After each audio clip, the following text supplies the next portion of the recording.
ये कहानी दो सखियों की है जो किसी वजह से दोनों एक दूसरे से दूर हो जाती है। एक सहेली दूसरी सहेली को एक खत लिखती है कि लखनऊ से पद्मा कहती, प्यारी बहन, जब से यहाँ आई हूँ तुम्हारी याद सताती रहती है। काश तुम कुछ दिनों के लिए यहाँ चली आती तो कितनी बहार रहती। मैं तुम्हें अपने विनोद से मिलाती। क्या ये संभव नहीं है? तुम्हारे माता पिता क्या तुम्हें इतनी आज़ादी भी न देंगे? मुझे तो आश्चर्य यही है कि बेड़ियां पहनकर तुम कैसे रह सकती हो। मैं तो इस तरह घंटे भर भी नहीं रह सकती। ईश्वर को धन्यवाद देती हूँ कि मेरे पिताजी पुरानी लकीर पीटने वालों में नहीं। वो उन नवीन आदर्शों के भक्त हैं जिन्होंने नारी जीवन को स्वर्ग बना दिया है। नहीं तो मैं कहीं की न रहती।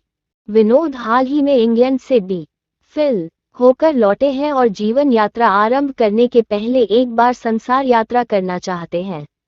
यूरोप का अधिकांश भाग तो वह देख चुके हैं, पर अमेरिका, ऑस्ट्रेलिया और एशिया की सैर किए बिना उन्हें चैन नहीं। मध्य एशिया और चीन का तो यह विशेष रूप से अध्ययन करना चाहते हैं।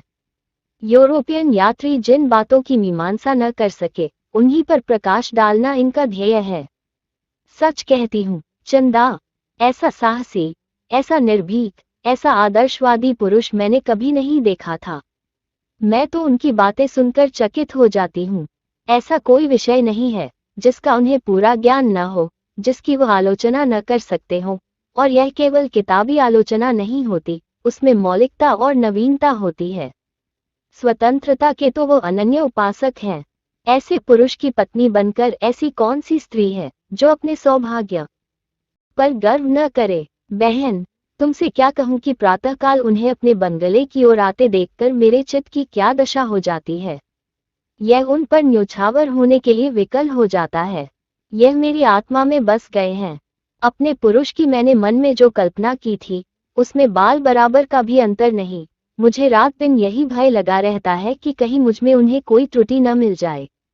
जिन विषयों से उन्हें रुचि है, उनका अध्ययन आधी रात तक बैठी किया करती हूँ। ऐसा परिश्रम मैंने कभी न किया था। आईने कंघी से मुझे कभी इतना प्रेम न था। सुभाषितों को मैंने कभी इतने चाव से कंठ न किया था। अगर इतना सब कुछ करने पर भी मैं उनका हृदय न पा सकी, तो बहन, मेरा जीवन नष्ट हो जाएगा, मेरा हृदय फट जाएगा और संसार मेरे लिए सूना हो जाएगा। कदाचित प्रेम के साथ ही मन में ईर्ष्या का भाव भी उदय हो जाता है। उन्हें मेरे बंगले की ओर आते हुए देख जब मेरी पड़ोसिन कुसुम अपने बरामदे में आकर खड़ी हो जाती है, तो मेरा जी चाहता है कि उसकी आंखें ज्योतिहीन हो जाएं। कल तो अनर्थ ही हो गया। विनोद ने उसे देखते ही हैट उतार ली और मुस्कुराए। वो कुल्टा भी खीसे निकालने लगी। ईश्वर सारी विपत्तियां दे, पर मिथ्याभिमान न दे। चुड़ैलों की सी तो आपकी सूरत है, पर अपने को अप्सरा समझती हैं। आप कविता करती हैं और कई पत्रिकाओं में उनकी कविताएं छप भी गई हैं। बस आप जमीन पर पांव नहीं रखती। सच कहती हूँ, थोड़ी देर के लिए विनोद पर से मेरी श्रद्धा उठ गई। ऐसा आवेश होता था कि चलकर कुसुम का मुंह नोच लूं। खैरियत हुई कि दोनों में बातचीत न हुई, पर विनोद आकर बैठे तो आध घंटे तक मैं उनसे न बोल सकी। जैसे उनके शब्दों में वह जादू ही न था, वाणी में वह रस ही न था। तब से अब तक मेरे चित्त की व्यग्रता शांत नहीं हुई। रात भर मुझे नींद नहीं आई। वही दृश्य आंखों के सामने बार बार आता था। कुसुम को लज्जित करने के लिए कितने मंसूबे बांध चुकी हूँ। चंदा, मुझे आज तक यह नहीं मालूम था कि मेरा मन इतना दुर्बल है। अगर यह भय न होता कि विनोद मुझे ओछी और हल्की समझेंगे, तो मैं उनसे अपने मनोभावों को स्पष्ट कह देती। मैं संपूर्णत उनकी होकर उन्हें संपूर्णतः अपना बनाना चाहती हूँ। मुझे विश्वास है कि संसार का सबसे रूपवान युवक मेरे सामने आ जाए, तो मैं उसे आंख उठाकर न देखूंगी। विनोद के मन में मेरे प्रति यह भाव क्यों नहीं है? चंदा, प्यारी बहन, एक सप्ताह के लिए आ जा। तुझसे मिलने के लिए मन अधीर हो रहा है। मुझे इस तरह तेरी सलाह और सहानुभूति की बड़ी जरूरत है।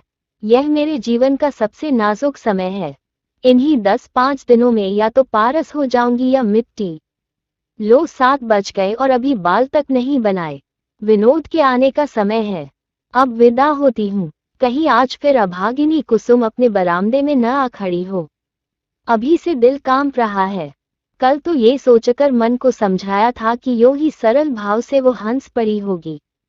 आज भी अगर वही दृश्य सामने आया तो उतनी आसानी से मन को न समझा सकूंगी। तुम्हारी पद्मा। गोरखपुर से प्रिय पद्मा, भला एक युग के बाद तुम्हें मेरी सुधि तो आई। मैंने तो समझा था शायद तुमने परलोक यात्रा कर ली। यह उस निष्ठुरता का दंड ही है जो कुसुम तुम्हें दे रही है। 15 अप्रैल को कॉलेज बंद हुआ और 1 जुलाई को आप खत लिखती हैं, पूरे 2.5 महीने बाद, वह भी कुसुम की कृपा से। जिस कुसुम को तुम कोस रही हो उसे मैं आशीर्वाद दे रही हूँ। वो दारुण दुख की भांति तुम्हारे रास्ते में न आ खड़ी होती तो तुम्हें क्यों मेरी याद आती। खैर, विनोद की तुमने जो तस्वीर खींची वह बहुत ही आकर्षक है और मैं भी ईश्वर से मना रही हूँ वो दिन जल्द आए कि मैं उनसे बहनोई के नाते मिल सकूं। मगर देखना, कहीं सिविल मैरिज न कर बैठना। विवाह हिंदू पद्धति के अनुसार ही हो। हाँ, तुम्हें अख्तियार है, जो सैकड़ों बेहुदा और व्यर्थ के कपड़े हैं उन्हें निकाल डालो। एक सच्चे विद्वान पंडित को अवश्य बुलाना, इसलिए नहीं कि वह तुमसे बात बात पर टके निकलवाए, बल्कि इसलिए कि वह देखता रहे कि सब कुछ शास्त्र विधि से हो रहा है या नहीं। अच्छा, अब मुझसे पूछो कि इतने दिनों क्यों चुप्पी साधे बैठी रही।